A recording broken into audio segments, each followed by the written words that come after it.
Bismillahirrahmanirrahim. Assalamualaikum warahmatullahi wabarakatuh. Masya Allah, tabarakallah.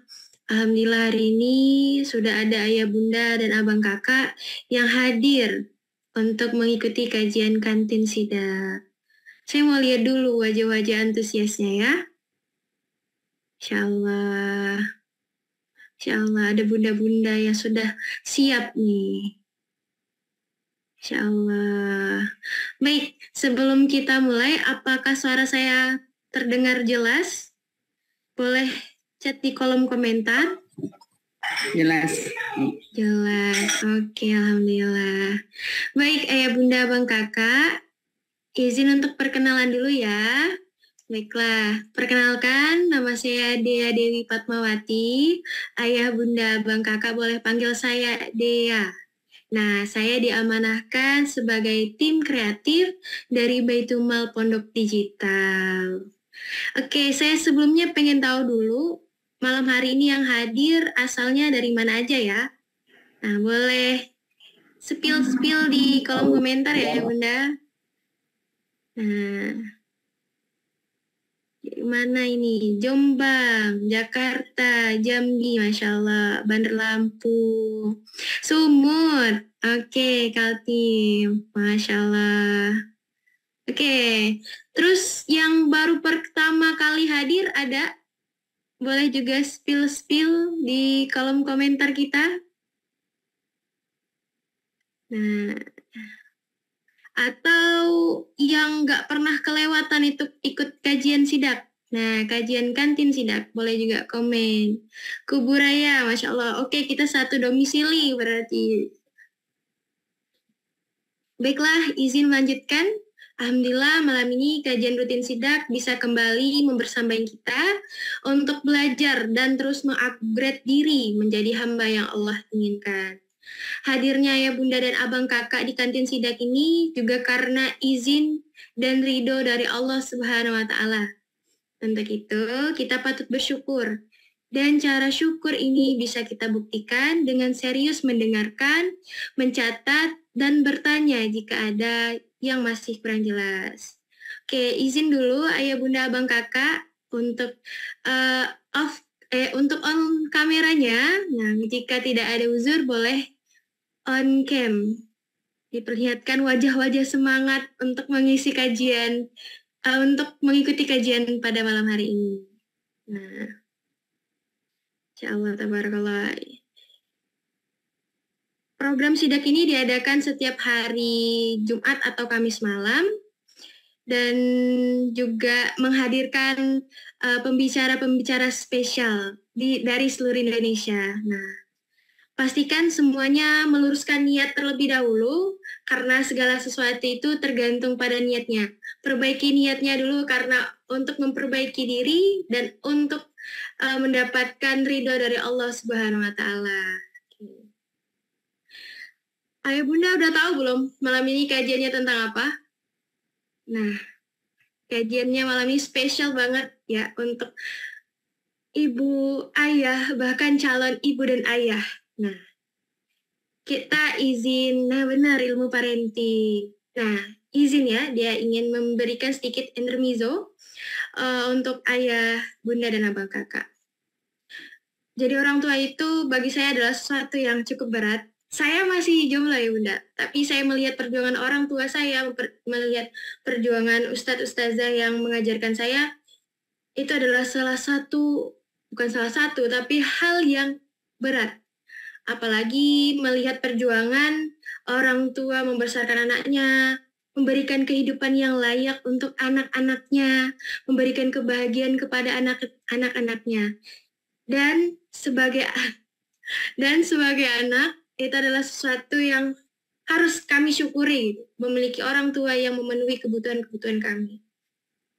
Tapi ayah bunda abang kakak, tak jarang yang saya dengar itu adalah kisah-kisah yang cukup memilukan akhir-akhir ini karena orang tua sering mendapatkan sesuatu hal yang tidak enak dari anak-anaknya. Tak jarang juga saya sering mendengarkan keluh kesah akan keluh kesah dari orang tuanya terhadap anaknya. Kalau anak-anak itu kadang dikasih nasihat, masuk telinga kanan, keluar telinga kiri. Nah, ini saya kasih headphone, biar saya kalau dikasih nasihat itu tetap ada di telinga saya. Terus anak-anak juga kalau misalnya kemauannya nggak diturutin, kadang ngambek gitu kan. Kadang ada omongan-omongan yang kurang enak didengar gitu untuk disampaikan. Nah, kira-kira sebenarnya ada apa nih? Apakah anaknya yang salah atau ada kesalahan dari cara mendidik anak? Nah, dan alhamdulillah malam ini kita akan dibersamai seorang guru, ustazah yang akan membantu kita dalam mencari tahu jawabannya. Nah, malam ini kita akan membahas tentang kesalahan orang tua dalam mendidik anak. Oke, sebelum kita mulai kajian ini, izin juga untuk memutarkan video ini spesial buat ayah bunda sebelum kita masuk untuk acara inti. Baik, boleh diputarkan videonya. Muhammad.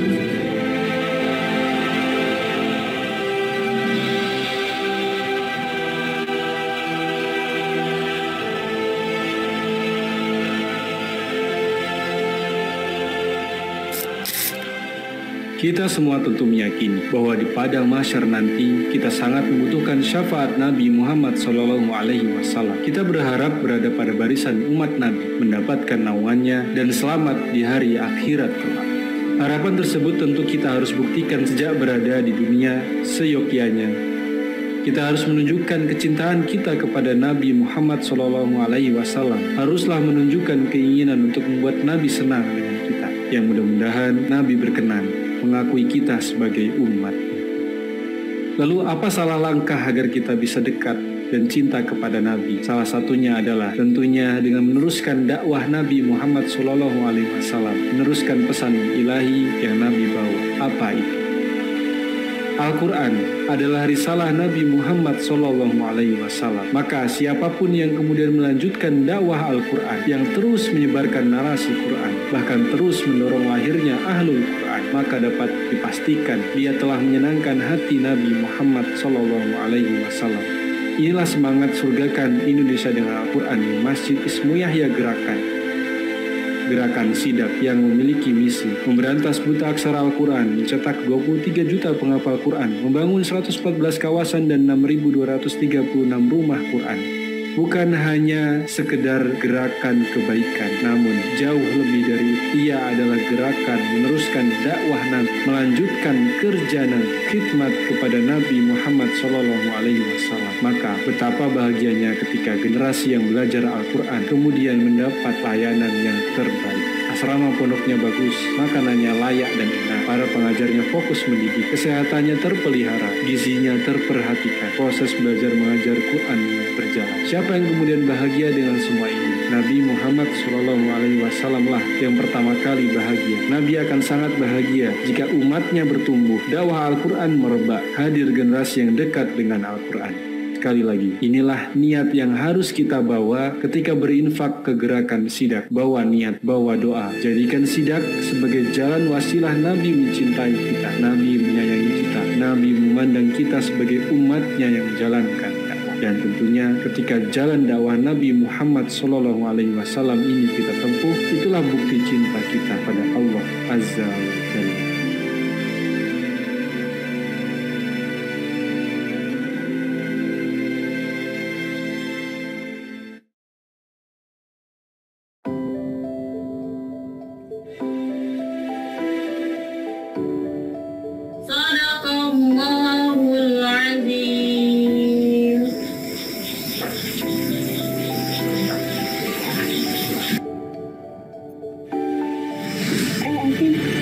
Sana yuk, udah malam nih. Iya Pi, pulang yuk, udah malam nih.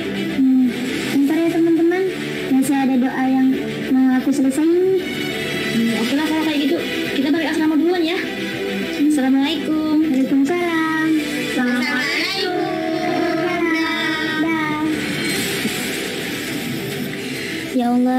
Semoga wasilah membaca, menghafal, memahami, serta memperjuangkan Quran ini mengalir pahalanya untuk ibu dan bapak, juga untuk para orang tua yang sudah berwakaf untuk program kawasan Quran ini. Amin ya Rabbal Alamin.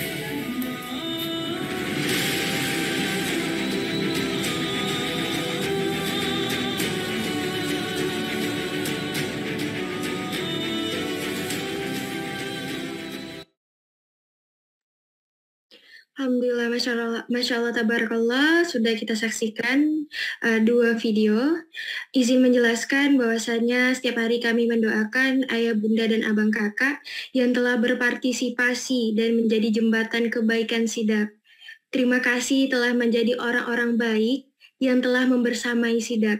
Dan saat ini kami masih terus membuka peluang amal soleh bagi ayah, bunda, dan abang kakak. Satu di antaranya dengan program Wakaf Asrama Santri. Izin untuk memberikan link wakaf di kolom komentar ya. Nah, sudah di-share oleh tim SIDAK. Insyaallah tabarakallah. Terima kasih. Baiklah, semoga apa yang telah diberikan hari ini Allah terima amal ibadah kita. Untuk itu, sebelum kajian ini dimulai, saya mau ngajak ayah, bunda, abang, kakak untuk gabung ke link kajian grup. Nah, saya izin juga untuk spill dulu link kajian WhatsApp kita. Insya Allah di sana kita akan memberitahu kajian-kajian terbaik. Nah, dan juga boleh untuk follow akun Instagram SIDAK. Nih ya, saya izin. Instagramnya saya kirim di kolom komentar. Oke. Dan terakhir juga saya mau share Instagram pemateri kita pada malam hari ini. Oke. Siap. Nah, selanjutnya sebelum kita masuk ke kajian, saya ingin membacakan dulu profil dari pemateri kita pada malam ini, yaitu Ustazah Maya Novita LCMA. Beliau adalah seorang ibu kelahiran Langsa, Provinsi Aceh, merupakan lulusan Universitas Al-Azhar Mesir yang saat ini menjadi dosen dan wakil direktur di Ma'had Abdurrahman bin Auf Malang. Beliau juga Ketua Forum Ukhuwah Muslimah Malang, founder Sekolah Ibu, pengasuh Madrasah Quran, serta pembina Ikatan Alumni Sekolah Ibu, dan pembina Joyful Homes Sirah Kelas. Oke, insyaallah tabarakallah. Izin menyapa, Assalamualaikum Ustazah Maya. Waalaikumsalam warahmatullahi wabarakatuh. Insyaallah. Assalamualaikum Bunda. Apa kabarnya Bunda? Alhamdulillah sehat-sehat. Kak Dea bagaimana kabarnya? Alhamdulillah baik. Masya Allah. Saya ketemu Bunda udah ketiga kalinya dan saya refleks pengen bilang Bunda, gitu. Karena saya merasa ketika ada Bunda di sini saya merasa punya ibu lainnya gitu. Masya Allah. Alhamdulillah sehat Bunda. Alhamdulillah sehat-sehat. Mudah-mudahan semua juga ya teman-teman SIDAK, Pontianak, ibu-ibu peserta semuanya sehat walafiat. Insya Allah. Oke Bunda, sudah siap untuk memberikan asupan ilmu terbaiknya untuk ayah Bunda atau calon ayah Bunda di sini? Insya Allah. Ya, oke. Untuk itu izin mempersilakan untuk Ustazah Maya. Tafadhol. Baik. Bismillahirrahmanirrahim. Assalamualaikum warahmatullahi wabarakatuh. Waalaikumsalam warahmatullahi wabarakatuh. Alhamdulillahirabbil alamin. Alhamdulillahilladzi hadana li hadza wa ma kunna linahtadiya laula an hadanallah. Allahumma shalli ala sayyidina Muhammad wa ala alihi wa ashabihi wa barik wa sallim walhamdulillahirabbil alamin. Bersyukur sekali malam hari ini Allah pertemukan kita bisa bersilaturahim melalui layar kaca masing-masing. Insya Allah tidak mengurangi keberkahan silaturahim yang saya cintai, saya sayangi teman-teman seperjuangan ya, keluarga besar Sidak. Bahagia sekali diizinkan oleh Allah bergabung bersama-sama dengan siar mencoba mencetak hafiz Quran, memberantas buta huruf Quran, juga membangun kawasan Al-Quran. Dan Masya Allah, bunda-bunda yang hadir pada pagi hari ini merupakan bagian keluarga terdekat ya, insya Allah. Semoga Allah satukan hati kita di dunia ini dalam gerak dakwah Quran, dan Allah kumpulkan juga kelak kita hingga di surganya nanti. Amin, amin ya robbal alamin.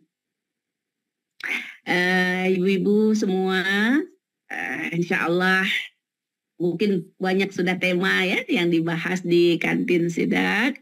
Ini kali ini teman-teman Pondok Digital ya, teman-teman Sidak Pontianak meminta saya menyampaikan tema terkait dengan parenting.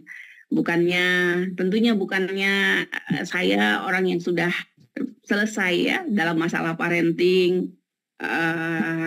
Ini semua adalah proses perjalanan panjang kita, karena tanggung jawab kita dalam mendidik anak tidak akan pernah putus ya. Nah, sampai kapanpun, sampai usia berapapun, kita berharap selagi kita masih hidup, kita terus menjalani proses tarbiyah itu. Jadi tidak ada kata selesai, tidak ada kata sudah berhasil. Nah, kalau ada syarat seperti itu, saya tidak berani juga nih. Saya melihat beberapa bunda-bunda di sini, banyak juga yang sudah senior-senior. Saya yakin pengalamannya, perjuangannya selama ini mendampingi Ananda semua, ya mungkin lebih dalam lagi. Baik, saya dimintakan tema tentang kesalahan-kesalahan orang tua dalam mendidik anak. Bisa mungkin kalau di-share screen saya ya. Terima kasih Kak Dea. Kita mulai dari perkataan Ibnu Qayyim ya, ibu-ibu yang dirahmati Allah.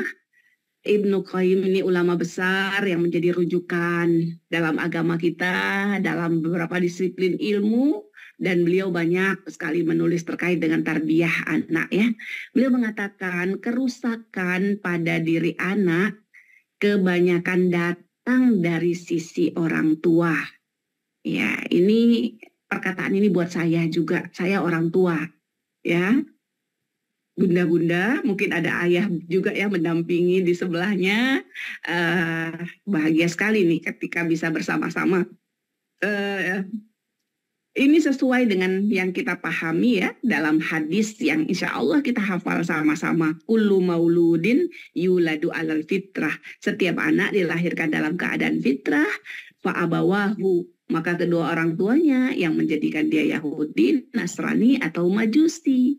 Artinya anak lahir dalam keadaan baik, tapi kalau kemudian terjadi kerusakan gitu loh. Terjadi, mohon maaf, dalam hadis tadi Allah mengatakan jadi Yahudi, Nasrani, atau Majusi. Bahkan kata ulama boleh jadi agamanya tetap agama Islam. Tidak mesti mereka murtad. Boleh jadi agamanya Islam, tapi sifat-sifat Yahudi, sifat-sifat Nasrani, sifat-sifat Majusi ada dalam diri anak kita.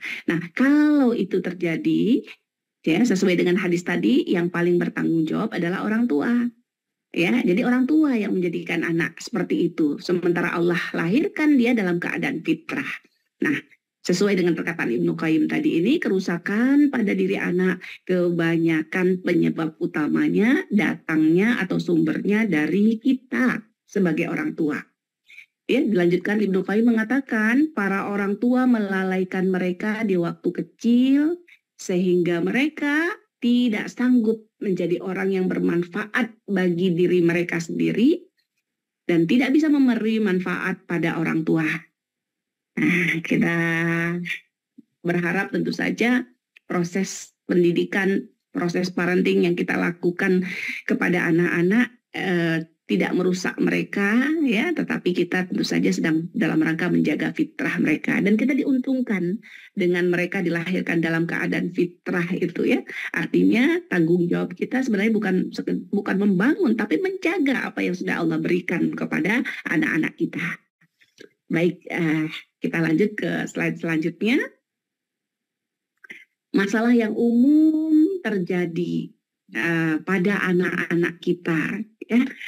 Ya Bunda, kakak, abang kakak yang masih belum menikah, ini luar biasa nih, namanya curi start ini ya.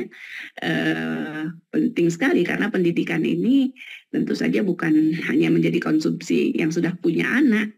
Biasanya kalau sudah punya anak, sudah sibuk, sudah nggak sempat lagi waktunya belajar. Ya justru kita iri nih kepada yang masih muda-muda yang bisa ikut ya. Nah, kepribadian yang buruk ini kita dapati di dalam pribadi anak kita, mungkin ponakan kita, anak tetangga, di lingkungan kita. Kita melihat anak-anak dengan kepribadian yang buruk, diantaranya suka melawan, ya suka berbohong, malas, ya tidak bergairah hidupnya, egois.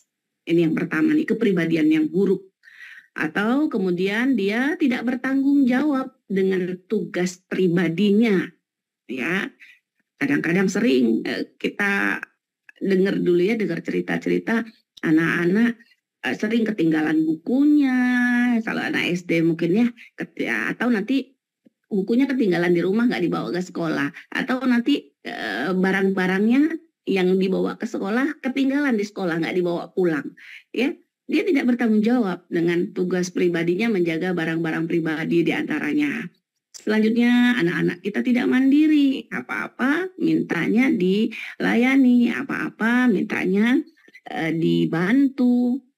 Selanjutnya yang juga kita umum mendapati kesalahan terjadi pada anak-anak tidak percaya diri. Ya, mereka cenderung tidak berani menampilkan ya dirinya, cenderung menarik, cenderung tidak bersosialisasi. Nah, ini kesalahan-kesalahan yang umum yang terjadi pada diri anak-anak kita. Ya, kita akan bahas temanya di sini. Tentunya ketika terjadi, sesuai tadi perkataan Ibnu Qayyim, ketika terjadi masalah, terjadi pribadi yang kurang bagus dalam diri anak, ternyata kita orang tua yang paling bertanggung jawab, ayah bunda semua. Nanti kita lihat ya di mana letak kesalahannya, agar tentu saja kita berharap kita terus bisa membenahi diri kita, terus bisa memperbaiki, meningkatkan tarbiyah kita ya, meningkatkan pengajaran kita kepada anak-anak agar hal-hal ini kita tidak dapati atau bisa kita minimal, atau memang ini ada dalam diri anak-anak, tapi kemudian ada kecenderungan, maksud saya ada kecenderungan anak-anak kita akan punya sifat-sifat buruk seperti ini. Nah, kita bisa selesaikan ini ya, minimal kita tekan sekali ya, kalaupun ada dia bukan sifat yang dominan, harapannya begitu. Nah, oke, sebelum masuk ke masalah yang pertama, ada satu hal lagi yang ingin saya sampaikan. Tolong kita next. Nah, ini ibu-ibu yang dirahmati Allah ya bunda, ada perkataan ulama ya. Saya bacakan artinya langsung. Ketika engkau menghukum anak dan mendapatinya mengulang-ulang lagi kesalahannya. Saya rasa ini masalah yang kita hadapi sehari-hari ya. Dia salah, kita hukum. Tapi besoknya, lusanya dia lakukan lagi kesalahan itu. Ya, bahkan berulang-ulang. Bagaimana? Apakah kita harus menghukumnya berulang-ulang? Ulama mengajarkan kita kalau ini terjadi dalam kehidupan kita, maka cobalah introspeksi caramu dalam menyelesaikan kesalahannya.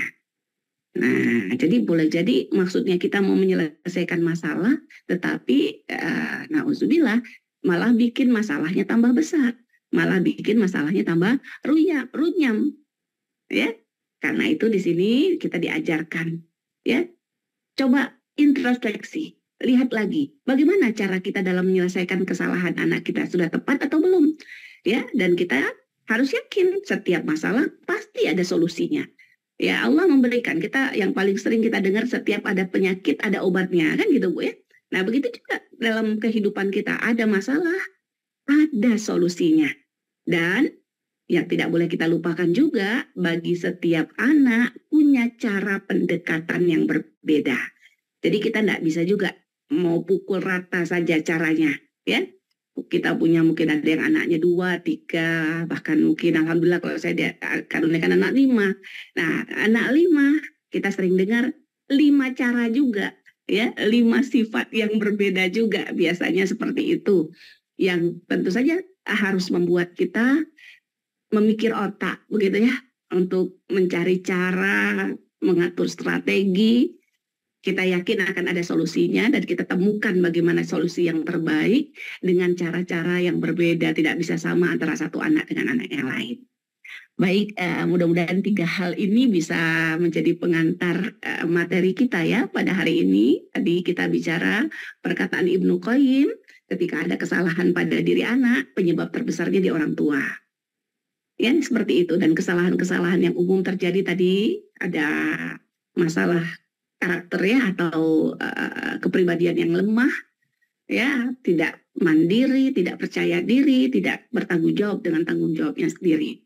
Dan kemudian satu lagi di sini, ketika kita dapati masalah dan sudah kita hukum tapi masih saja terjadi, ya berarti yang salah bukan kalau begitu kita terus menghukumnya, memberatkan hukumannya, bukan. Tapi harus ada yang dikoreksi. Nah, cara yang paling tepat kita mengoreksinya adalah kita lihat akar permasalahannya. Ya, ini masalahnya apa? Sehingga ketika kita tahu akar masalahnya apa, ya kita akan bisa memberi solusi yang terbaik, insya Allah. Ada beberapa kesalahan yang saya catat malam hari ini ya, Ayah Bunda. Mudah-mudahan kita bisa diskusikan bersama-sama. Yang pertama, lanjut slide-nya. Kesalahan pertama ternyata dari beberapa buku, dari beberapa sumber yang saya baca, dari beberapa pendapat ahli parenting, saya mendapati kesalahan pertama kurang asupan cinta. Ya, sentuhan, dekapan ini kita tidak memenuhinya. Ya. Rasa anak diterima, rasa dicintai, dan rasa dia dihargai. Masya Allah, Ayah Bunda, ternyata saya belajar dari pakar parenting di Syria ya. Beliau seorang ahli hadis sekaligus dokter. Beliau mengatakan kebutuhan utama anak itu adalah dia dicintai, dia diterima, ya. Bahkan nggak cukup cuma dicintai di hati kita, bahkan kita buktikan dengan belayan, dengan sentuhan, ya, dengan sentuhan, dengan belayan. Inilah rahasia di balik pentingnya kita memberikan ASI selama 2 tahun pertama dalam kehidupan anak kita. Ternyata yang dimaksud dengan pemberian ASI bukan saja memenuhi nutrisi jasmani anak-anak kita, tapi yang tidak kalah pentingnya, proses pemberian ASI itu adalah sebenarnya proses di mana terjadi kelekatan. Ibu-ibu pasti ingat ya, anak-anak bayi kita kalau kita kasih ASI, apa yang dilakukannya? Matanya memandang kita, tidak putus, begitu ya. Terus memandang kita sampai dia nanti tertidur, seperti itu ya. Dan semakin kita balas pandangannya, dia semakin berbinar matanya. Nah, itu adalah kata pakar parenting ya, proses di mana kita betul-betul mendekatkan diri. Anak merasa diterima, anak merasa dicintai, dan dengan sentuhan, dia mendapat sentuhan dengan kita peluk seperti itu, dengan kita dekap, dia sudah dapat dekapan. Saya pesan sekali ibu-ibu jangan sampai memberi ASI dengan sekalian HP-an gitu ya. Sekarang udah zamannya begitu, anaknya dikasih ASI atau tidak dikasih ASI. Ketika anak tidak dikasih ASI atau masih dikasih ASI air susu sih tapi pakai botol gitu loh ya, ASInya diperas ASInya diperas, dikasih lewat botol, tidak terjadi tadi proses dekapan, proses tatapan mata, proses kehangatan. Nah, ini ibu-ibu yang dirahmati Allah. Nah, saya kebetulan di sini mendidik anak-anak kecil ya. Kita punya sekolah TK. Kita terus belajar dengan anak-anak. Banyak sekali pendapat ahli yang mengatakan ketika anak-anak kecil datang ke sekolah dengan mungkin dengan ada yang marah, ada yang merengut, ada yang nangis gitu loh ya, ada yang nggak mau ditinggal sama orang tuanya gitu loh, ya nggak siap. Tapi ada juga yang ceria siap. Di mana letak bedanya ini? Beda antara anak yang ceria, berani, kemudian tidak khawatir ditinggal gitu loh. Ternyata para ahli mengatakan anak-anak yang bermasalah ini mereka pada hari itu tong cinta kasih sayangnya masih kosong. Ya, masih belum diisi sama orang tuanya. Ini ternyata penyebab pertama anak-anak itu ya tantrum ya, atau tidak bersemangat dan sebagainya. Ini ayah bunda, bahkan saya mendapati juga tulisan begini ya, banyak kondisi di mana anak marah misalnya, anak nangis, anak kecewa, itu solusinya cukup hanya mendekapnya dengan erat. Ya, memeluknya dengan erat, enggak usah pakai kata-kata. Ya, ini tentu saja buat anak-anak yang masih kecil tentunya ya. Nah, jadi tidak perlu pakai kata-kata. Mungkin ada yang banyak sudah melakukan seperti itu ya. Nah, saya bersyukur saya ini belajarnya nih masih barusan, tapi saya ingat-ingat ini ya kebiasaan yang juga saya sering lakukan ya. Kalau ada apa-apa sih dipeluk, sini peluk dulu gitu loh ya. Gak usah bicara, peluk aja dulu. Ibu-ibu yang dirahmati Allah. Jadi gitu. Jadi banyak tadi loh. Anak mungkin marah, mungkin dia ngambek, mungkin dia nggak semangat. Nggak perlu kita pujuk-pujuk pakai kata-kata, kadang-kadang nggak mempan. Memang yang dia butuhkan sebenarnya bukan kata-kata kita, yang dia butuhkan adalah luapan istilahnya itu curahan kasih sayang kita, Bu. Jadi itu akan selesai dengan kita memeluknya dengan sepenuh hati tentunya. Nah, ibu-ibu, anak yang dicintai lah yang bisa balas mencintai, gitu ya. Anak yang dihargai lah yang bisa balas untuk dia menjaga sikapnya dengan baik. Nah, seperti itu. Jadi ketika ada masalah di anak-anak, kita lihat lagi, Bu ya. Kita lihat lagi, oh mungkin kita masih hari, dan cinta itu tidak pernah ada selesainya, Bu. Ya, mungkin kemarin sudah kita, hari ini lagi, terus dan seterusnya. Jadi saya belajar, Bu ya, jangan pernah merasa berlebihan dalam mencintai. Tidak ada itu. Tidak ada berlebihan. Jadi curahkanlah kasih sayang, ini dibutuhkan bukan saja oleh anak-anak kita yang kecil, ya, bahkan dibutuhkan oleh untuk anak-anak kita yang sudah besar. Jangan kaku, ya, jangan merasa tidak mudah ya, harus dilawan. Memang mungkin kalau belum terbiasa ya tidak mudah mengatakan cinta gitu kepada anak-anak ya, sayang gitu loh. Nah, tapi kalau sudah terbiasa ya, itu merupakan sesuatu yang berharga sekali ternyata bagi anak-anak kita. Ini yang pertama, ayah bunda. Kita lanjutkan kepada kesalahan yang kedua ya.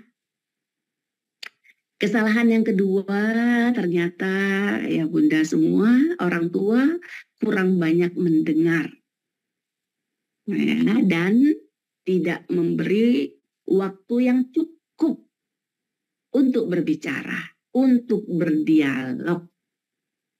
Kita sering dengar para ulama mengatakan padahal kita diberikan 2 telinga, mulutnya 1.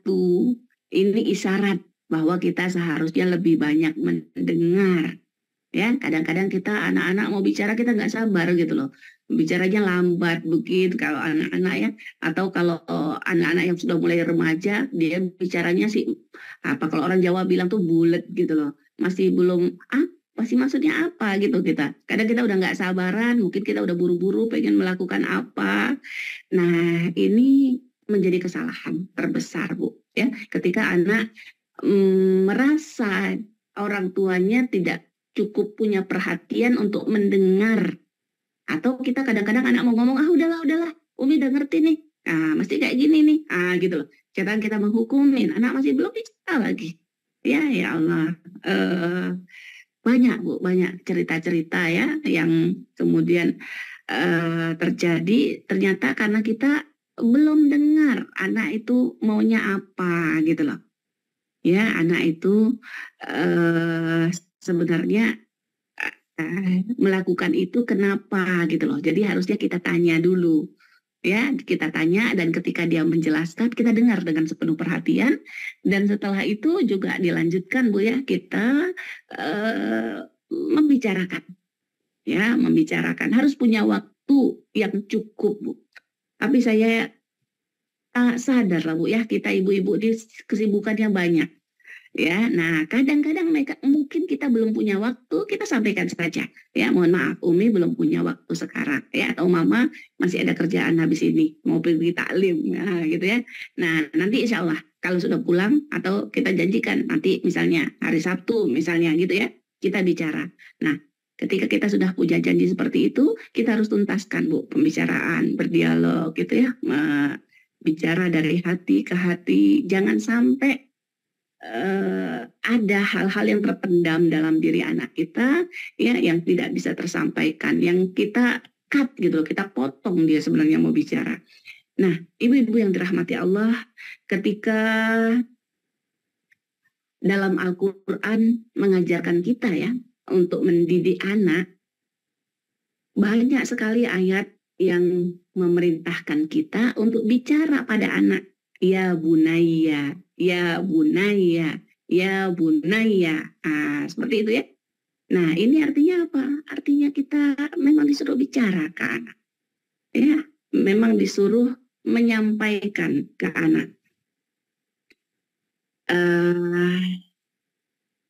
Ada hal ya dari Allah yang harus kita sampaikan. Kemudian ada hal juga yang dalam diri anak yang kita tidak tahu kalau kemudian kita nggak dengar, seperti itu Bu. Jadi jangan berpikiran dengan pikiran kita. Boleh jadi salah apa yang kita pikirkan ya. Kita mendengarkan dari anak. Nah, ini mohon maaf Bu ya, saya tidak spesifik membedakan antara anak yang kecil dengan anak yang besar. Jadi saya campur ya. Kalau mau spesifik nanti ada perbedaan tentunya dengan anak-anak yang kecil dengan anak-anak yang besar. Ini tapi saya campur. Untuk anak yang kecil, Ibu, untuk anak yang kecil ini sering saya sampaikan Bu ya. Bagi saya menarik sekali Bu. Anak kecil itu punya kebiasaan suka bertanya. Kok gini? Kenapa gini? Ini kenapa? Begitu loh.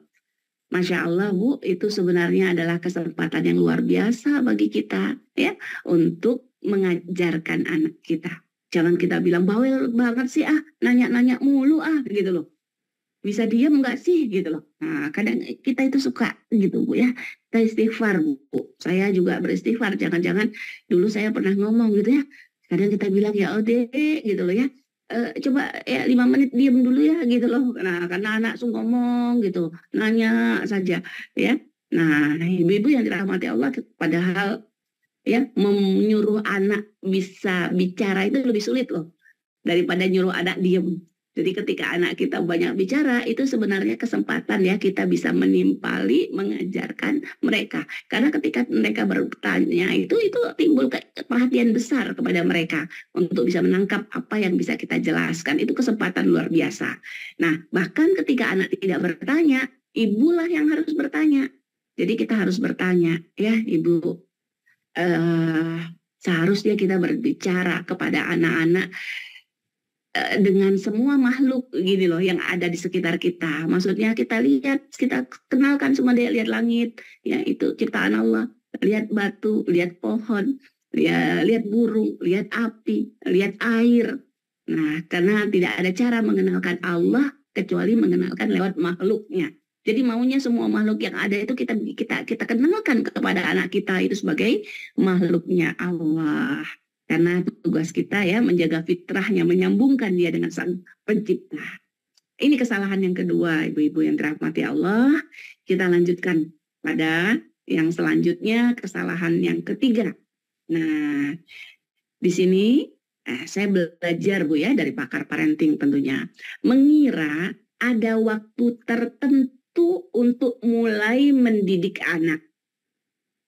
Kita, ibu-ibu, ya, tadi sesuai juga di perkataan Ibnu Qayyim tadi ya, kita membiarkan dia, waktu kecil kita biarkan, sehingga dia ketika dia sudah besar, dia tidak bisa memberi manfaat buat dirinya, dan tidak bisa memberi manfaat buat orang tuanya. Kadang kita masih sering sekali mengatakan masih kecil, ya, masih belum paham, biarin aja, nggak apa-apa. Nah, seperti itu, Bu. Di sini perkataan yang bahasa Arab ini, mohon maaf ya, sumbernya saya dari situ. Di situ dikatakan, Bu, dan saya juga pernah sudah membaca, ada buku terjemahnya juga sudah ada ini, Bu. Bahwa itu Ibu kalau lihat ada kata-kata, ada huruf 80% ya. 80% itu mengatakan, Bu, bahwa apa yang kita lakukan pada saat ini setelah kita dewasa, ya, setelah kita matang, ternyata 80%-nya dipengaruhi apa yang ada di bawah alam sadar kita. Artinya yang kita lakukan ini merupakan buah dari apa yang terbentuk, ya, 80%-nya terbentuknya itu ketika kita masih kecil, 0 sampai 6 tahun, ibu-ibu. Ini yang kata para ulama sebagai golden age, ya, tahun-tahun emas, di mana hal-hal yang kita ajarkan pada anak-anak, hal-hal yang kita biasakan, hal-hal yang kita tanam di 6 tahun pertama, itulah yang akan mempengaruhi 80%, banyak sekali nih, ya, untuk kehidupannya yang akan datang. Baru nanti 20%-nya kita pakai nalar, Bu. Ya, baru kita pakai berpikir. 80% itu dia refleks timbulnya. Kenapa? Karena sudah tertanam dalam hati. Nah, ketika yang tertanam itu baik, insya Allah dia akan baik. Tetapi ketika 0 sampai 6 kita abaikan, biarin aja, masih kecil, masih anak-anak. Nah, di sini ibu-ibu, ya, jadi jadi umur yang paling tepat untuk kita mendidik anak itu adalah sedini mungkin, semenjak dia kecil. Walaupun dia mungkin belum melakukan apa yang kita katakan pada saat itu, belum berubah dia, seolah-olah kita lihat belum ada hasilnya, ya. Apa, Bu, ya, misalnya contoh, misalnya kita habis bermain, merapikan mainan. Kita bilang besok dia masih berantakan lagi. Nah, ini kalau untuk anak kecil nih, ya, beda dengan yang tadi saya katakan di atas.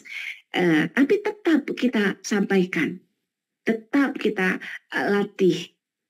Nah, boleh jadi sampai dia umur 4 tahun, sampai dia umur 5 tahun, atau mungkin sampai dia umur 6 tahun, belum terbentuk apa yang kita didik itu, Bu. Apa yang kita latih itu belum terbentuk. Tetapi dengan kita didik pada saat dia, jadi jangan tunggu besar. Oh, masih belum nih, masih biarin aja, masih anak-anak. Itu nggak bisa, ya. Kenapa? Karena memang belum terbentuk pada saat itu. Tetapi begitu dia besar, begitu dia akalnya sudah mulai berjalan, apa yang kita tanam itu akan mulai nancap, Bu. Ya, jadi kita yakinlah, walaupun belum seperti menunjukkan hasil, tapi sebenarnya dia tertanam, gitu loh. Ya, tertanam di dalam akal, di dalam jiwa anak-anak kita. Ibu-ibu, kalau diibaratkan kita nanam pohon, Bu. Ya, nah, para ulama menyamakan mendidik anak itu sama dengan seperti menanam pohon. Ibu menanam pohon kelapa misalnya, menanam pohon mangga, ya, masih kecil gitu loh, disiram setiap hari, minimal 2 hari sekali gitu ya. Ketika musim panas tuh ya, kalau musim hujan ya nggak usah. Nah, kita siram padahal toh juga nggak ada perubahan gitu loh. Toh dia juga belum berbuah kan gitu loh kan. Nggak langsung besar dia, belum langsung berbunga. Tetap kita rawat, kita kasih pupuk tetap. Walaupun masih kecil. Nah, dan kita nggak nuntut kan dia berbuah pada saat itu, dia kokoh pada saat itu, nggak menuntut. Tetapi tetap kita jaga, tetap kita rawat, tetap kita pupuk, tetap kita siram. Ibaratnya seperti itulah kita dengan anak-anak, Bu.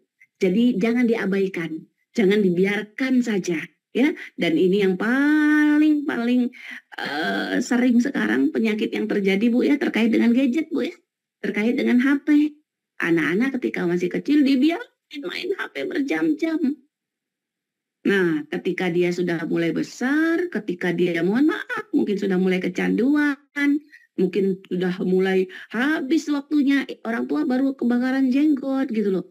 Baru kemudian bilang, aduh bagaimana anak saya kecanduan gitu loh. Loh, itu karena kita dari awalnya ketika kita menganggap dia masih kecil, biarin aja, kasih aja, gak apa-apa. Nah, jadi kalau kita membatasi waktu, jangan pas sudah besar gitu loh. Tadi misalnya dia tidak tanggung jawab ya dengan kewajibannya untuk dirinya sendiri. Kita kebiasaan apa-apa kita yang ngurusin, apa-apa kita yang ngingetin tanpa kita kasih tanggung jawab kepada anak kita gitu loh Bu. Ya, nah, dia tidak percaya diri gitu loh. Ya, apa-apa kita anggap dia nggak bisa. Ya, dan memang anak-anak banyak belum bisanya Bu, tapi kita latih sebisa yang dia lakukan. Agar apa? Agar timbul rasa percaya dirinya gitu loh. Nah, kita kan nggak sabaran, maunya disuapin aja gitu loh. Jadi dia untuk makan pun dia tidak percaya dengan dirinya. Nah, ini kita menganggap nanti kalau mendidik, nanti aja, ini belum saatnya, masih kecil. Nah, kira-kira begitu. Ya, Mbak Dea, saya sampai jam berapa ini pemaparan materinya?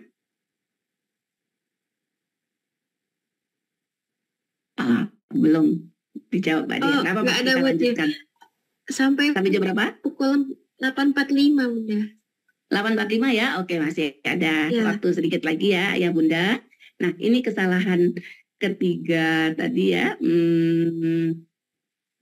Mudah-mudahan jadi tidak ada waktu ya, jadi jangan ditunda, maksudnya begitu ya, jangan ditunda untuk mendidik anak itu. Mulai dari kapan? Mulai dari kita tahu ya, mendidik anak mulai kandungan Bu, begitu kan.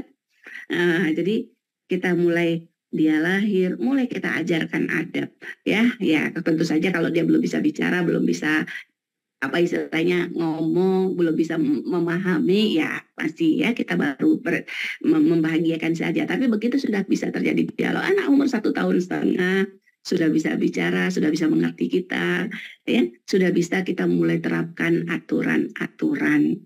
Nah, walaupun dia mungkin masih belum jalan itu, masih belum, tapi itulah saatnya mendidik anak, ibu-ibu yang dirahmati Allah. Jangan bilang masih kecil, ya, dia masih belum paham. Ini kesalahan.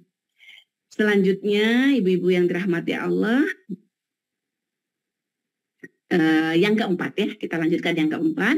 Kesalahan yang keempat, nah ini Bu, ya, kita tidak bermain. Ya, jadi tadi yang ketiga tadi kan mendidik ya, tapi bukan artinya mendidik terus kita kaku gitu loh sama anak ya, tidak Bu, memang anak itu kebutuhannya bermain. Nah Rasulullah bersabda, mangkana lahu sobi faliyatasoba, ya, siapa yang punya anak kecil maka apa istilahnya itu ya, jadilah kamu seperti anak kecil gitu loh. Maksudnya jadilah kamu seperti anak kecil, bermainlah gitu loh ya, bermainlah bersama dia, bermain seperti ya kita bermain, artinya bermain bersama-sama. Nah ibu-ibu yang dirahmati Allah, ini menjadi kenangan indah Bu ya, yang tersimpan di dalam benak anak, tertawanya. Jadi gini, anak-anak itu senang sekali kalau dibarengi gitu loh ya, sama orang tuanya, sama ibunya, sama ayahnya. Nah ketika dia bermain, coba ibu mungkin ingat yang masih punya anak kecil kan, kita mau ke kamar mandi saja mereka mau ikut sama kita gitu loh ya, nggak mau lepas gitu loh. Jadi ketika kita membarenginya, nah anak bermain, kita ajak bermain, kita bermain bersama-sama, itu merupakan hadiah terbesar yang orang tua berikan kepada anak. Itu juga merupakan bentuk cinta ya, bentuk cinta itu kita bermain. Nah hingga saya setua ini loh Bu ya, saya suka sampaikan juga, saya masih terbayang kenangan indah saya dulu main dokteran sama ibu saya gitu loh ya, dan sering juga gitu ya, kita kalau ngobrol-ngobrol sama anak-anak itu, anak-anak suka diceritain, dulu kita main ini gitu ya, walaupun nggak terlalu banyak tapi walaupun sedikit itu menjadi kenangan indah ya, apalagi kalau bisa banyak. Cuman kan ibu-ibu kadang, aduh, udah banyak sibukannya, harus masak, yang lain segala macam gitu loh. Ya berbagi tugas nanti, bisa dengan ibu, bisa dengan ayah, atau kalau memang ada waktu bersama-sama, bersama-sama. Main hujan, Bu. Nah, ini sesuatu yang menarik sekali sebenarnya ya, main hujan-hujanan maksud saya, hujan-hujanan. Nah ini perintah Rasul ya, yang punya anak kecil maka harus berlaku seperti anak kecil, maksudnya mau bermain-main bersama anak-anak. Bermain, berteman dengan anak-anak ini nanti membentuk jiwanya, Bu.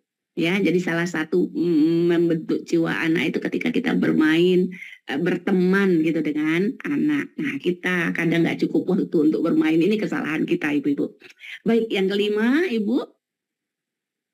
Waktu saya sudah mau habis ya. Yang kelima, kesalahan yang kita lakukan itu membandingkan anak dengan diri kita saat seumur. Nah, kita suka bilang, dulu Umi, ya, dulu Mama pas seumur kamu itu loh udah kayak gini. Gitu loh ya. Gini aja nggak bisa. Umi dulu pas sama kayak kamu, umur segini, ya sudah melakukan ini. Itu kesalahan besar orang tua, Bu. Kalau anak kita berani, dia akan jawab, Bu. Dan dia hatinya, dia menjawab akan dalam hatinya kan. Itu kan Umi, bukan aku. Gitu loh. Ya, itu kan Mama, bukan aku. Atau kita bilang, atau anak bisa bilang, lah itu kan zamannya udah beda. Seperti itu ya. Jadi memang anak kita bukan diri kita. Zamannya juga berbeda. Ini kesalahan, Bu. Nah, terus emang nggak boleh? Mungkin ada pertanyaan, Bu ya. Nah, ada sedikit yang boleh ketika kita menceritakan masa kecil kita.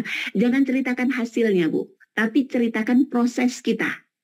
Jadi proses, jadi gini loh, saya ambil contoh, tadi juga saya barusan cerita sama anak-anak, Bu ya, saya cerita untuk bikin teh gitu loh, untuk bikin teh ke tamu, ya mungkin dulu kita masih kelas berapa gitu, ada tamu sudah disuruh orang tua kita kan menyajikan teh, dan saya ingat sekali waktu saya kecil dulu belum ada teh celup, ya tehnya itu masih teh bubuk yang pakai saringan gitu loh, dan saya mengalami proses yang kalau bikin teh tuh kok pahit ya gitu loh. Gimana sih caranya gitu loh. Nah, saya bereksperimen, saya mencoba gitu loh. Nah, ini yang boleh kita ceritakan. Jadi proses kita belajar boleh kita ceritakan. Tapi kalau proses kita unggul pas seusianya, itu kesalahan, Bu. Bisa dipahami, Bu ya? Jadi kita menceritakan proses bahwa kita juga mengalami kesulitan ya pada saat itu, kan nggak langsung bisa, ada sulitnya dulu. Nah, proses sulitnya boleh diceritakan. Kalau proses yang langsung diceritakan proses bisanya ya boleh gitu ya. Nah, misalnya kita bilang, kamu gini saja nggak bisa, Umi dulu loh bisa. Nah, kan kita nggak langsung bisa juga, Bu. Kita ada proses belajarnya dulu, baru kemudian bisa. Seperti itu, Ibu-ibu yang dirahmati Allah. Baik, selanjutnya yang ke-6 ya. Nah, ini sering kita dengar, membandingkan dengan saudara atau membandingkan dengan orang lain. Ini mirip seperti tadi. Anak akan mengatakan, ya, dia bukan aku gitu loh. Aku beda ketika kita membandingkan. Atau apalagi baik dengan saudaranya sendiri ataupun dengan orang lain. Ini menjadi sesuatu yang berat bagi anak-anak. Kenapa? Karena anak-anak siapapun, bukan anak-anak, manusia, Bu. Ya, manusia siapapun dia bagi dia yang terpenting adalah dirinya. Ya, artinya ketika dia dibandingkan dengan orang lain, ya sangat tidak menerima sekali. Nah, ini di slide saya cuma sampai 6, tapi izin saya nambahkan satu lagi, Bu ya, belum saya masukkan. Ada yang terakhir, Ibu, yang saya sampaikan pada malam hari ini, kesalahan kita yang ke-7, ya, tidak punya rujukan dalam memerintah ataupun melarang.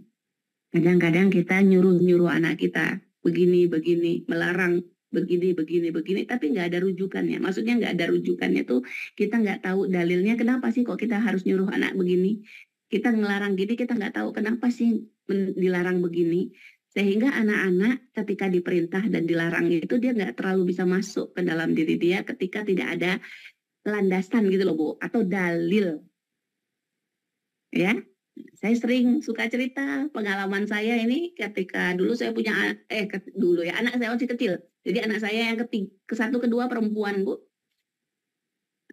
Oh maaf. Ini ceritanya anak yang ke-4 dan ke-5 perempuan. Nah, gitu lagi ya. Dan yang ketiga anak saya laki-laki.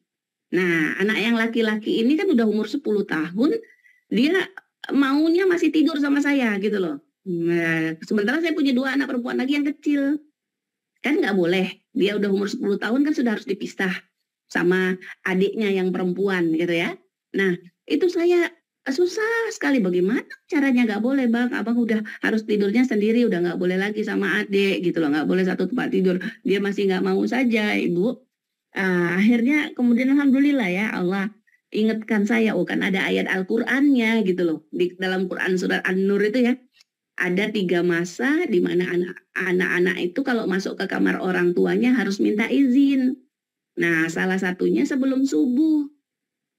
Saya sampaikan ke anak saya, ini Bang lihat, ya ini anaknya mau masuk kamar ke uminya, ya sebelum subuh dia harus minta izin. Ini berarti dia tidur di mana Bang? Saya tanya gitu loh. Ya kan berarti kan dia mau masuk kamar ibunya, berarti kan dia tidur nggak di kamar ibunya gitu loh. Ya posisinya saya tidur sama adiknya gitu loh yang perempuan. Nah saya tunjukkan ayat Al-Qur'annya, ini Bang, ini ayat Al-Qur'annya, kita lihat, kita baca sama-sama. Langsung dia bilang, ya udah besok abang tidur sendirian. Jadi ketika kita memerintah atau kita melarang dan ada dalilnya Bu, ya ada referensinya, itu insya Allah sangat mudah gitu loh. Nah kesalahan kita selama ini mungkin ya kita menyuruh-nyuruh saja, kita larang-larang saja, tapi kita masih belum tahu. Apakah harus detail tahu ayat Quran suratnya? Ya nggak mesti juga ya. Kalau ibu-ibu memang yang bukan mendalami ilmu agama, ya, tapi selagi ibu tahu itu perintah Allah ada dalam Al-Quran. Sampaikan saja begitu. Ini perintah Rasul. Ya, jadi bukan perintah ibu, bukan perintah mama, bukan perintah umi, tapi ini dari Allah. Ya, ini dari Rasul. Nah, ini jadi kesalahan kita kalau cuma nyuruh, cuma melarang, tapi tidak ada dalilnya, tidak ada referensinya. Wallahu a'lam bishawab. Alhamdulillah, ini yang bisa saya sampaikan. Mudah-mudahan ada manfaatnya, ayah bunda semuanya. Mohon maaf bila ada kata-kata yang salah.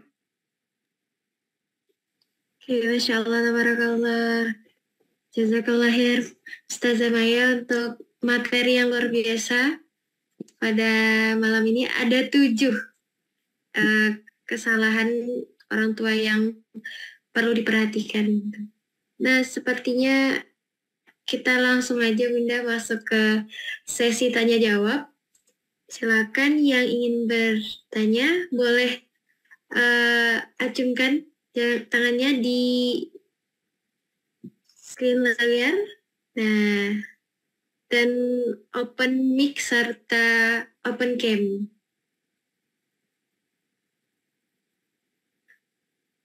Ini kami Nati Julia, apakah ingin bertanya?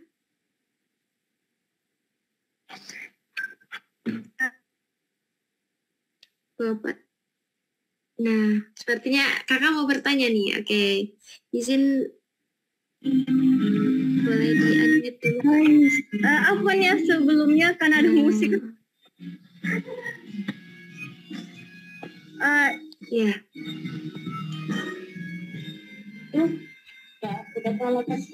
Iya, ini langsung nanya aja. Iya, Kak. Iya, gini, Assalamualaikum warahmatullahi wabarakatuh. Iya. Kebetulan gini, saya ini kan qadarullah udah nggak punya ayah dan ibu. Dan saya itu qadarullah juga mungkin masih punya 2 orang adik.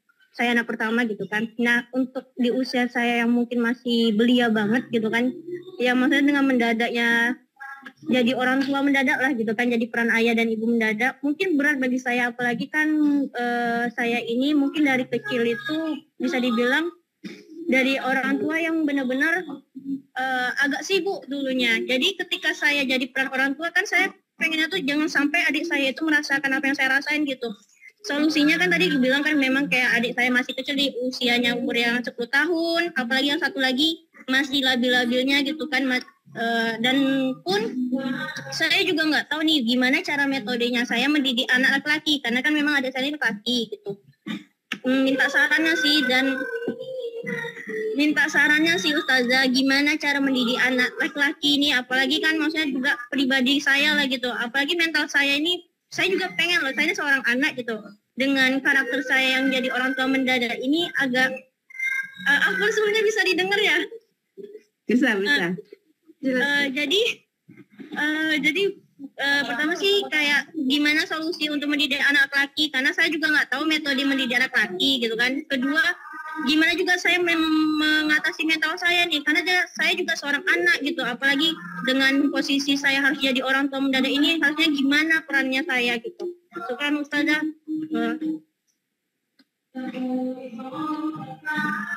Boleh langsung dijawab Ustazah.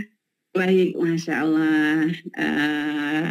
Mbak Minati ya, qadarullah. Memang apa yang sudah Allah takdirkan kita nggak bisa menghindar, tapi yakinlah pasti rahasianya sangat indah sekali nanti pada saatnya akan tampak ya. Kita belum tahu mungkin sekarang, tapi kita yakin hikmah Allah sangat besar. Nggak mungkin Allah berbuat sesuatu tanpa hikmah. Yang pertama yang harus dimaksimalkan, diupayakan untuk sosok laki-laki menghadirkan saudara-saudara. Ada yang dekat apa enggak? Paman, om, kakek, ada yang dekat apa enggak?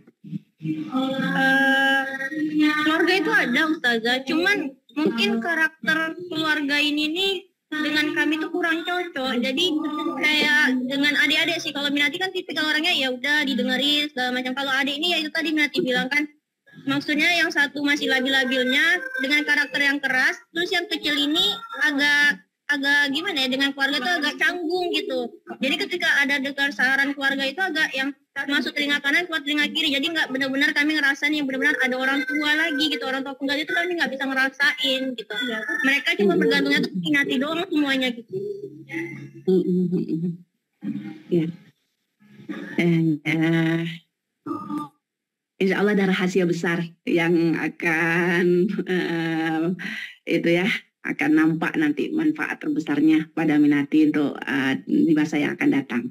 Jadi memang kalau kita ini sekarang ketika tidak ada sosok bapak, adanya kan sosok ibu, walaupun juga ini sosoknya kakak sebenarnya ya. Jadi Minati sebenarnya memang artinya gini, sosok laki-laki itu tetap diperlukan. Jadi Minati mungkin bisa memaksimalkan mengeksplor sosok ibu, sosok wanita gitu loh, yang bisa dimaksimalkan ya. Sosok wanita itu ya tentu saja dengan sebenarnya hal tadi itu loh ya, memberikan cinta kasih ya tanpa syarat kepada anak, pada adik-adik ini ya, memberikan cinta kasihnya, kemudian diajak bicara seperti tadi poin-poin tadi tuh sebenarnya ya, diajak bicara, dijelaskan gitu loh. Yang terakhir tadi ketika kemudian kita bikin peraturan ya, ini aturan ini dari Allah, ini aturan dari Rasul, belajar yang seperti itu. Nah kemudian untuk anak ada perbedaan khusus, prinsipnya pada prinsip umumnya sama ya. Nanti kalaupun ada perbedaan sebenarnya nggak terlalu yang signifikan ya. Nah kalau anak laki-laki memang dia dengan dia banyak bergerak, dia mungkin susah ya untuk mengungkapkan, tidak seperti perempuan. Jadi memang ada hal yang mungkin istilahnya kita bisa memahaminya itu tidak harus dengan kata-kata, tapi kita bisa memahaminya dengan bahasa tubuhnya gitu loh ya. Kita bisa memahami dari ya dari respon yang dia berikan gitu loh. Jadi saya rasa yang perlu dibangun sekarang, karena memang Minati kan kakak gitu ya, yang perlu dibangun itu adalah ini ya, kelekatan dulu ya, kelekatan. Jadi sering-seringlah, kalau menurut Ustazah sering-seringlah untuk kemudian menyampaikan, berbicara ya, untuk bahwa kondisi kita ini memang kondisi yang tidak ideal gitu loh ya. Kakak juga prosesnya belajar seperti itu. Jadi maksudnya di sini adik-adik juga memang biasanya insya Allah saya yakin ya dalam kondisi begini ini akan bisa lebih dewasa daripada umurnya. Mungkin perlu ya apa ya, kalau misalnya keluarga tidak terlalu berdekat, mungkin perlu Minati, yang mendekat kepada keluarga. Artinya sosok laki-laki itu biar tampak dari sisi kekuatannya, dari sisi tanggung jawab. Cobalah Minati juga sampaikan ya. Artinya laki-laki itu nanti punya tanggung jawab besar di keluarga. Nah itu. Kemudian kalau hal yang bisa Ustazah tambahkan di sini mungkin sebenarnya kalau dalam mendidik itu fokuslah dulu satu dalam masalah sholat. Jadi betul-betul untuk menjaga adik-adik fokus menjaga di sholat, karena nanti Allah mengatakan ya, orang kalau yang sudah meninggalkan sholat dia akan mengikuti syahwatnya. Jadi memang kalau ada satu perintah orang tua ya, perintahnya itu wa'mur ahlaka bis sholati, perintahkanlah anakmu untuk sholat. Jadi itu dijaga ya. Nah, jadi disinilah sebenarnya tadi, jadi kalau di sini sebenarnya nggak beda laki dengan perempuan ya, tapi memang kalau bisa nanti laki-laki itu memang sunnahnya sholat di masjid. Mana ini Minati? Kok keluar jadinya? Kok nggak kelihatan? Oh ya, ada. Tadi kok nggak ngelihat. Jadi hal yang paling terpenting dalam mendidik itu sholat. Ya, sampaikan ke adik. Nah, laki-laki punya ya, hampir wajib ya. Memang dia nggak wajib, tapi Rasul hampir saja kan membakar rumah yang orang laki-laki yang tidak sholat ke masjid. Nah, jadi tolong tanamkan ini dulu tuh ke adik. Jadi fokus kepada hal yang terpenting gitu loh. Ya, fokus kepada hal yang terpenting. Insya Allah ketika kemudian kita menjaga sholat, Allah akan perbaiki semuanya nanti. Jadi akhlaknya ya. Nah, itu kemudian ya ajarkan, ya memang mereka harus menerima kondisi ini tidak ideal, itu mereka harus bisa menerima. Jadi jangan merasa ketika bicara tadi sebenarnya ya, ketika kita bicara ke adik-adiknya nggak paham, masih belum menerima, nggak apa-apa, terus saja ajarkan. Terus saja ajarkan nilai yang harus ada dalam rumah kita, peraturan, harus dibuat peraturan, ya. Nah, jadi kalau dia sudah biasa diajak dialog, biasa diajak paham, yang penting kita bikin peraturan, kemudian peraturannya kita taati, kita jaga sholat, insya Allah yang lain-lain akan mengikut. Jadi berarti tanggung jawab Minati ini juga berarti untuk menyiapkan diri jadi ibu, sekaligus sudah jadi ibu, berarti memang harus belajar ininya lebih intensif lagi ya, belajar keparentingannya. Boleh silakan, kalau bingung-bingung bisa WA Ustazah insya Allah. Siap. Masya Allah. Makasih Ustazah untuk jawabannya. Selanjutnya kita masih ada 2 orang yang boleh bertanya secara online, on cam. Untuk Bunda Jihad dan Sayyid ya. Boleh Bunda sampaikan pertanyaannya. Assalamualaikum warahmatullahi wabarakatuh. Waalaikumsalam warahmatullahi wabarakatuh.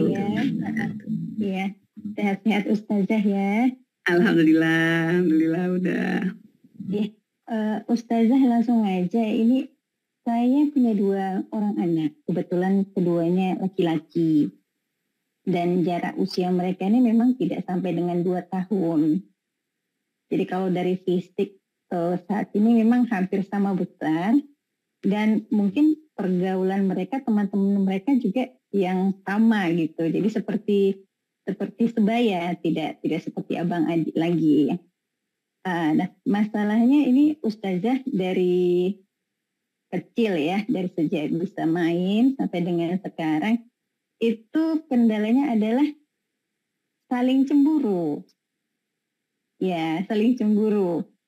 Jadi kita sebagai orang tua ya Ustazah memang sebisa mungkin berlaku adil ya.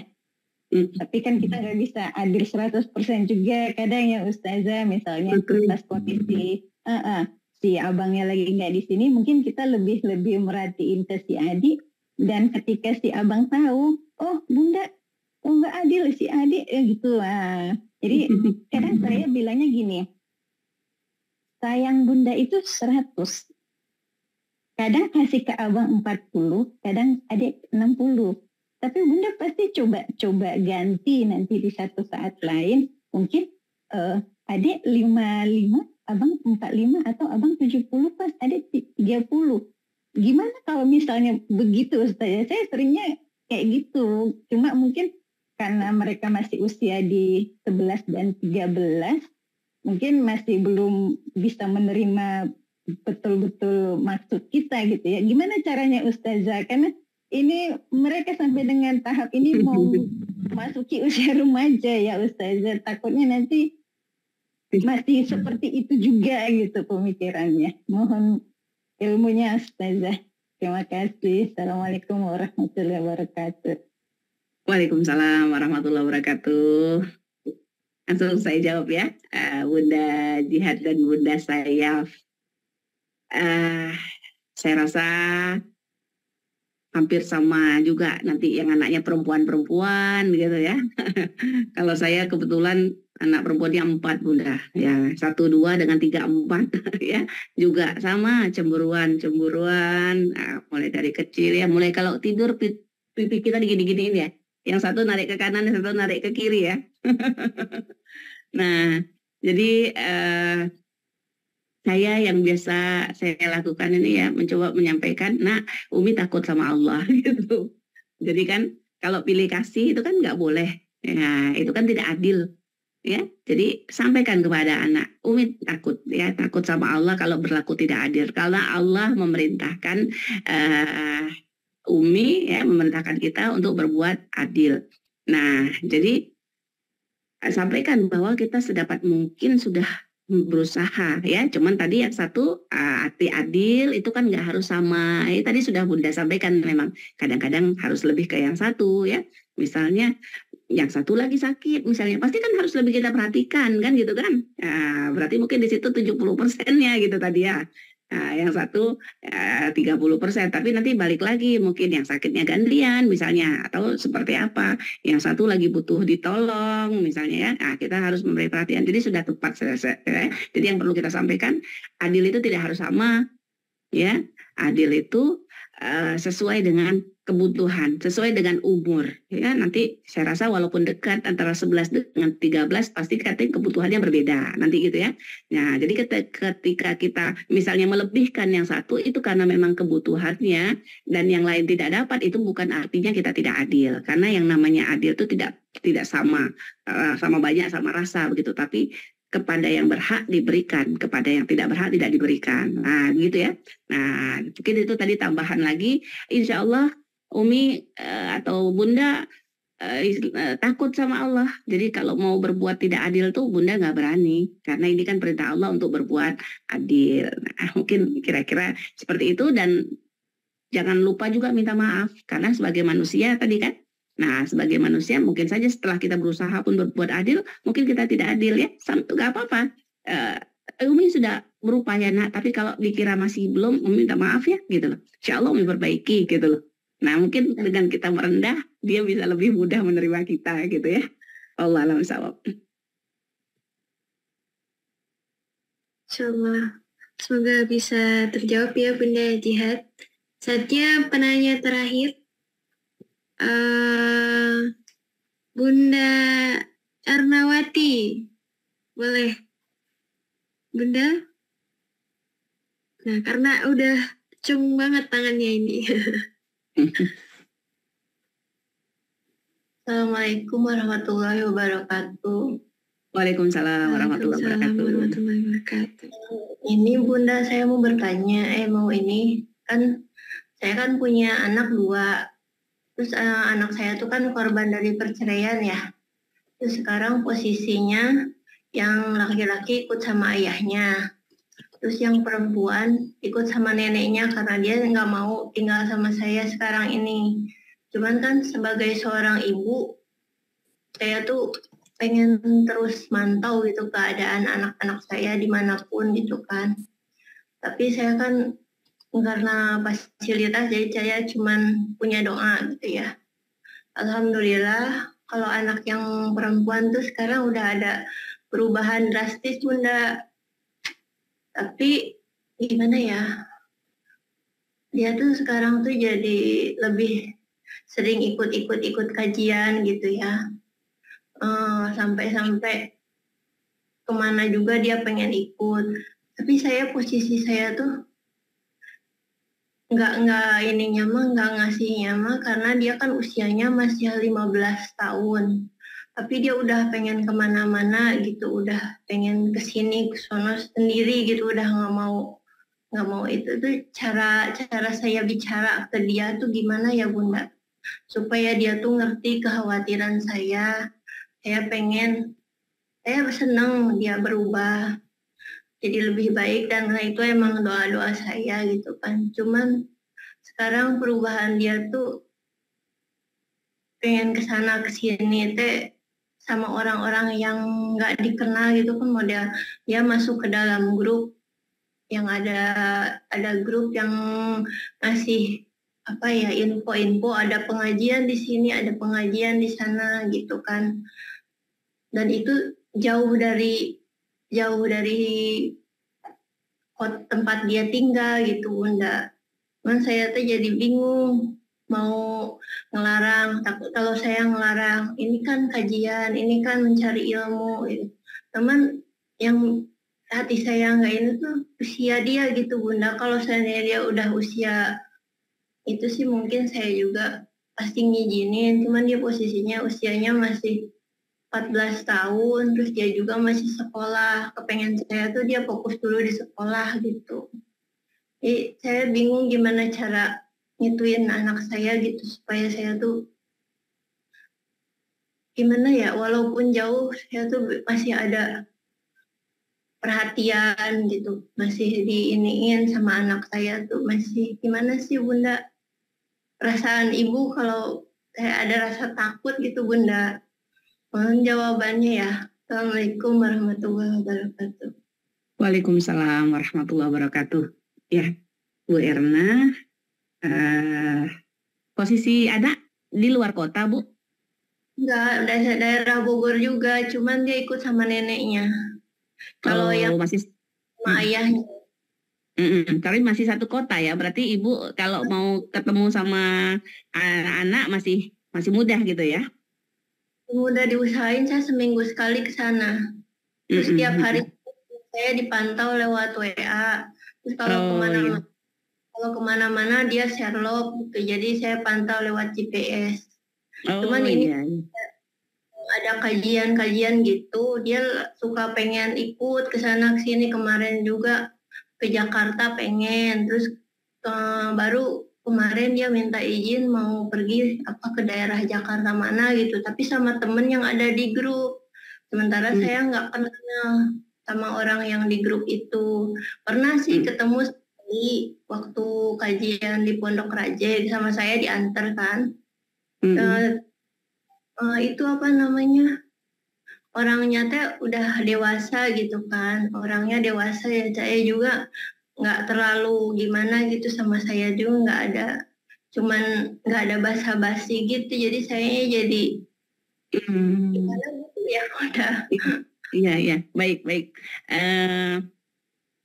Ya, saya dengan sedikit informasi ini ya, tentunya boleh jadi nanti analisa saya berbeda gitu loh. Tapi saya percayalah feeling Ibu itu, saya percaya gitu loh ya. Jadi memang kalau kita dengar dari cerita kan pengajian, insya Allah sebenarnya bagus gitu ya. Tapi saya menangkap ada feeling ya seorang ibu yang kayaknya kurang pas. Saran saya Bu, bicara Bu. Betul-betul ke anak gitu loh ya. Ibu senang sekali. Sudah mungkin ya, tapi terus Bu, Ibu senang sekali kamu punya semangat mau ngaji gitu ya, belajar serius. Tapi kalau sampai tadi perginya jauh-jauh gitu ya, memang sebagai orang tua, Ibu kalau bisa nganterin, Ibu anterin. Nah mungkin gitu Bu ya ngalahinnya. Tapi kalau memang terbatas tidak bisa nganterin, mungkin perlu Ibu cari alternatif Bu. Coba Ibu cari informasi misalnya di sekitar situ, mungkin kalau bisa dia ikut di tempat tahfiz begitu Bu ya, sehingga keinginannya untuk belajar itu bisa ada alternatifnya gitu loh Bu ya. Nah nanti Ibu misalnya tahu misalnya atau pondok mana yang di sekitar di Bogor yang memungkinkan dia, coba Ibu cari informasi begitu, saran saya begitu loh. Rencana sih sehingga nanti lepas mau pesantren pas SMP. Iya. Cuman sekarang kan dia masih SMP juga tanggung ya, kalau mau dilepas sayang gitu kan. Jadi dilanjut SMP dulu dengan ibu saya gitu kan. Iya, tadi saya juga ingin mengatakan gitu, kalau dia dengan giro semangat belajar kan, kalau misalnya belajar di pesantren, di pondok mungkin akan lebih maksimal lagi gitu ya. Nah, kalau memang sekarang belum bisa, ya Ibu sampaikan saja, nggak apa-apa Bu. Nah, jadi memang tidak mutlak pasti salah gitu loh.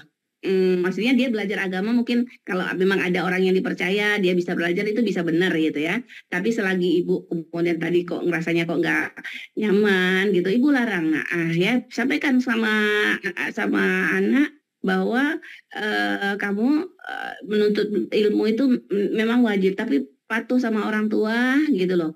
Itu wajib dan insya Allah ada berkahnya gitu loh ketika nurut perkataan Ibu ya. Nah, nggak apa-apa Bu, sampaikan ini memang ilmunya seperti itu ya, memang harus bersabar. Jadi Ibu larang ya, itu menurut saya tidak apa-apa gitu ya, walaupun memang istilahnya memang nggak semudah itu mungkin gitu loh, tapi teruslah berusaha ya. Sama kan Ibu bilang nanti ikut pondok, masuk ke pondok bisa belajar lebih maksimal. Nah, atau itu tadi ketika masih belum masuk pondok ini, cobalah Ibu carikan tempat dia belajar gitu loh, tempat anukan ilmu dia gitu ya. Tempat waktunya. Ini teman-teman sidak punya kegiatan MIM Bu ya, pakai online, menghafal itu mudah. Nah kan itu bisa menjadi solusi. Jadi sampaikan Ibu bukan melarang pergi ngajinya gitu ya, tapi ini kurang ini, apalagi kemarin kalau ketemu sama teman yang tadinya kok kurang respect dengan Ibu kan, sama teman dewasanya tadi, ya sampaikan saja Bu gitu loh. Ya, jadi gitu yang bisa saya sampaikan. Walaupun sebenarnya artinya ketika ada orang dewasa dia pergi belajar ngaji itu sebenarnya insya Allah ada manfaatnya ya. Tapi karena Ibu merasa tadi kok ada feeling yang kurang enak, jadi sampaikan dan ya cobalah Bu, diajak dialog, diajak ini ya dibicarakan sampai kemudian lepas gitu ya hatinya. Ibu seperti ini tujuannya baik karena sayang kamu, karena tanggung jawab Ibu besar nanti di hadapan Allah kalau Ibu mudah-mudahkan saja gitu loh, mengizinkan kamu belajar jauh-jauh ya. Insya Allah di Bogor nih ada, kita cari di mana nanti tempat yang aman yang Ibu percaya dia belajar di situ, akan lebih baik lagi, akan lebih baik buat anak gitu loh. Ya, jadi Ibu mungkin sediakan waktu, cobalah cari di mana tempat yang kira-kira misalnya di masjid mana, di kajian mana yang Ibu kalau dia ke situ ngerasa aman gitu. Gitu Bu ya. Enak-enak juga sampaikan. Juga mainnya dimasukin ke grup-grup ini sidak gitu kan, satu. Terus yang keduanya Ena tuh meminta sama anak Ena tuh supaya dia tuh alhamdulillah cinta, kan nama anak-anak kan namanya Cinta. Alhamdulillah Cinta sekarang mah Allah tuh udah mudahin semuanya ada di dalam HP, ustadz juga udah ada di dalam HP, tinggal dicari aja maunya kamu. Yang penting mah kamu benerin tauhid dulu, kata Ena digituin. Terus yang keduanya sama Ena tuh bicara sama dia tuh gini, bukan bicara ya, Ena ngelihat dia tuh sekarang perubahannya drastis Bu. Dia baru pas nginjak kelas 2 SMP sekarang, dia perubahannya sekarang tuh jadi murung, jadi lebih baik lah istilahnya ya. Dia udah sholat juga, udah ngejalaninnya juga udah lebih dari saya gitu ya Bu ya. Cuman dia jadi sekarang tuh kayak menarik diri dari teman-temannya gitu Bu, gara-gara masuk ke itu acara suka ngaji gitu. Saya kadang-kadang hati saya takut kan zaman sekarang ya Bu ya, ada pencucian otak, saya takutnya di situ. Saya lagi ingin doa itu kayak gimana gitu supaya tenang gitu saya tuh. Terus anak saya tuh jangan ini, Ibu cari informasi yang lengkap gitu loh. Jadi jangan cuma was-was saja, jangan cuma khawatir saja, harus cari ini yang diikuti yang mana sih gitu loh. Kalau perlu Ibu sediakan waktu ngikut juga dulu kajian dia itu ya, biar tahu. Kemudian nanti kalau misalnya Ibu sudah dapat informasi dari Ibu cobalah Ibu temukan Cinta ya, sama mungkin nanti tokoh di Bogor yang bisa ketemu, yang bisa ngarahkan misalnya ada indikasi yang diikutinya itu kurang baik gitu loh. Nah, jadi harus Bu cari informasi ya. Nah, Kemudian kalau misalnya sudah cari informasi tapi yang rasa aman, nah was-was ibu yang harus diperbaiki. Kita nggak boleh juga terlalu was-was. Ya kan sekarang kita banyak ini nanti, wah anak kalau tadi kalau nampaknya dia tambah soleh, sholatnya tambah giat, tambah kemudian tidak menjaga pergaulan. Sebenarnya secara normatif itu kan bagus, itu kan tuntutan agama. Nggak boleh juga kita suuzon atau was-was. Jadi kalau memang istilahnya ya dipastikan dulu. Ya kalau misalnya memang ada indikasi tidak baik, tolong diajak bicara, nemuin Bu tokoh ya di Bogor nanti biar bisa ngasih arahan bahwa yang diikuti itu misalnya ya juga, tapi kalau ibu mau tidak memberi izin dia pergi kemana-mana, ya itu tadi saya bilang carikan tempat dia bisa mengaji, dia bisa belajar yang di Bogor, sampaikan ya kamu lebih wajib ya taat ke orang tua ya dengan cara ya gitu ya, daripada kamu belajar begini tapi ibu was-was, ini nanti gak ada berkahnya, seperti itu. Ya. Terima kasih ya Bu ya untuk jawabannya. Sama-sama. Assalamualaikum. Waalaikumsalam warahmatullahi wabarakatuh. Waalaikumsalam warahmatullahi wabarakatuh. Masya Allah, tabarakallah. Ternyata orang tua ini memang besar kekhawatirannya terhadap seorang anak ya Ustazah. Benar sekali Mbak Dea. Benar, nah boleh nanti sharing-sharing juga karena alhamdulillah kita juga punya mitra di Bogor, barangkali bisa jadi wadah buat anak-anaknya, anak ibu terpantau gitu ikut kajiannya. Nanti saya ada di grup kajian Kantin Sida, silakan boleh kontak personal, oke? Nah, baiklah, karena banyak banget yang nanya, iya Bunda, sepertinya tidak tertampung gitu kan. Ini saya pengen milih satu di kolom komentar, satu orang spesial gitu. Nah, sisanya nanti kita akan jawab di grup chat, mengingat waktu yang kita miliki juga terbatas. Ini ada pertanyaan dari Sandi. Assalamualaikum Ustazah, saya Sandi, izin bertanya Ustazah, bagaimana kita sebagai anak yang mungkin pernah ada didikan yang kurang tepat? Apalah yang harus kita lakukan di umur yang mulai dewasa ini? Jazakallah khair Ustazah. Jazana wa iyyakum. Terima kasih Kak Sandi ya.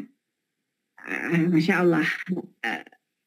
Allah kasih kita kelebihan ya, punya akal, semakin lama semakin dewasa, semakin matang seperti itu ya. Di situ memang harapannya kita semakin lebih mandiri. Ketika mengetahui ini salah, kita bisa menemukan yang terbaik gitu ya. Tentu saja melalui bimbingan dari Al-Quran dan hadis. Jadi udah kita ketika dapat pendidikan yang salah jangan dipakai gitu loh ya, harus ditinggal, harus terus mencari yang benar. Itu satu. Kemudian kalau kaitannya dengan tanggung jawab kepada orang tua untuk berbakti, tetap ya. Nah, masalah orang tua kita pernah salah didik itu nanti hubungan orang tua sama Allah nggak tidak berdampak kepada kita, oh berarti kita boleh tidak berbakti kepada orang tua, nggak bisa. Karena bagaimanapun orang tua kita, ya dia Allah katakan nikmat terbesar yang kita dapat dari setelah Allah adalah dari orang tua. Bayangkan saja kita 9 bulan di rahim ibu kita, ya kita meminum air ASI dari tubuhnya gitu loh ya. Selama di badan kita nyerap kalsium dari ibu. Nah, jadi nggak terbalas gitu ya jasa ibu sebagaimana yang disampaikan para ulama. Jadi sudah kewajiban kita berbakti tidak terkurangi walaupun orang tua kita punya salah. Tapi ketika orang tua kita punya salah, ya dia punya tanggung jawab nanti dengan Allah gitu ya. Nah, kita tetap memohonkan ampunan kepada orang tua kita. Nah, apa-apa yang salah, kemudian tadi ya kita kalau memang ajaran salah kita tinggalkan. Tapi kemudian kalau ada luka-luka ya, luka-luka pengasuhan bahasanya sekarang, itu dilepaskan, jangan dipendam ya, apa istilahnya? Dikeluarkan ya, dikeluarkan karena tidak baik sendiri ya. Ketika kemudian kita masih memendam saja apa namanya kemarahan kita mungkin sama orang tua, itu nanti bumerangnya ke kita ya, ke kita, dan ini nanti akan menjadi tanpa sadar kita akan melakukan kesalahan yang sama nanti kepada anak-anak. Jadi kalau itu sudah dikeluarkan, sampaikan, kita maafkan orang tua kita begitu, insya Allah bukan karena maunya ya, mungkin karena kurang ilmunya. Nah, ketika kita memaafkan, ketika kita baik kepada orang tua kita, inilah jalan nanti anak-anak kita bisa baik kepada kita. Saya rasa seperti itu, Mbak Sandi. Insyaallah tabarakallah. Semoga pertanyaan dari Kak Sandi terjawab. Dengan pertanyaan dan jawaban Ustazah tadi, maka berakhirlah sesi tanya jawab pada malam hari ini. Namun sebelum itu saya ingin menjelaskan sedikit tentang kajian rutin sidak ini. Kemudian saya juga ingin menjelaskan mengenai program yang kami miliki Bunda di sidak, yaitu program wakaf asrama santri penghafal Quran Masjid Ismoyaya. Nah, izin untuk share screen. Nah, saya juga akan share linknya. Nah, ini saya izin share link untuk menjadi orang baik yang membersamai program wakaf asrama santri. Nah, ini sudah di-share. Nah, bisa dilihat, ini adalah program kami untuk membangun membangun asrama putra Ismoyaya. Nah, saat ini alhamdulillah sudah proses pembangunan, ada 3 lantai. Nah, untuk santri-santri kami, di mana lantai pertama ini alhamdulillah sudah dijadikan kantor untuk teman-teman Baitullah Pondok Digital. Lantai 2-nya juga sudah ditempati oleh santri penghafal Quran. Nah, santri Ikhwan, alhamdulillah.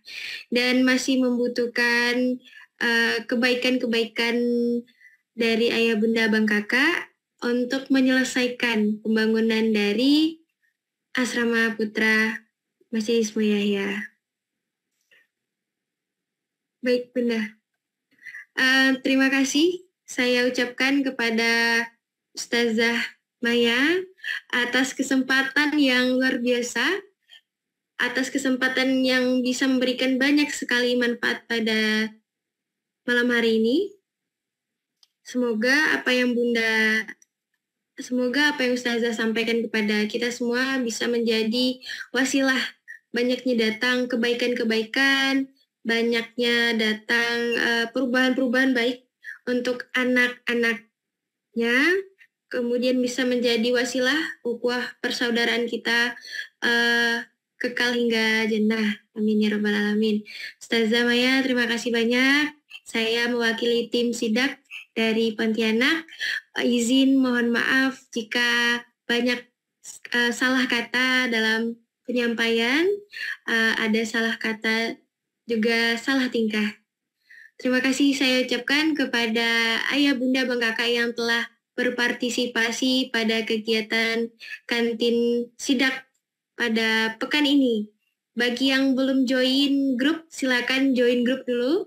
Karena nanti di sana akan ada info-info tentang kajian sidak. Tidak hanya untuk kajian sidak kantin malam ini, akan ada kajian-kajian lainnya yang menarik, yang menghadirkan tokoh-tokoh nasional, yang menghadirkan guru-guru kehidupan. Nah, baiklah, izin kita akhiri kajian malam ini dengan sama-sama mengucapkan hamdalah.